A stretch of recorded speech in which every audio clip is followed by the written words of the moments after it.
yankunze kuwa gatatu nijoro. Kuwa gatatu imodoka imara kukugonga watekereje iki cyambere? Nahise mvuga ati ubu koko mwakagira Imana mwe imodoka inyishe shampiyona zitangiye. Ariko mbonye ndapfa ndavuga ati Imana ishimwe. Rero nabwiye muganga ati semuga ati byashoboka ko wareka mwitahira ko ejo hari match Arsenal na Crystal Palace. Ajya kwirebera baca. Areka kabashepu ubwaka yaguze yarokrise neza. Winazari amagara ndabahamagara ariko nyina wa Yezu waragowe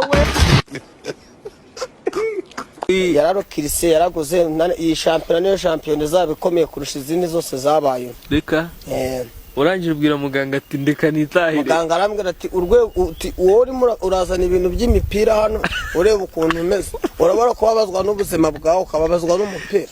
Ndabwira ati muganga mu bintu byose bibaho nk'uno umupira w'amaguru icyo bita football.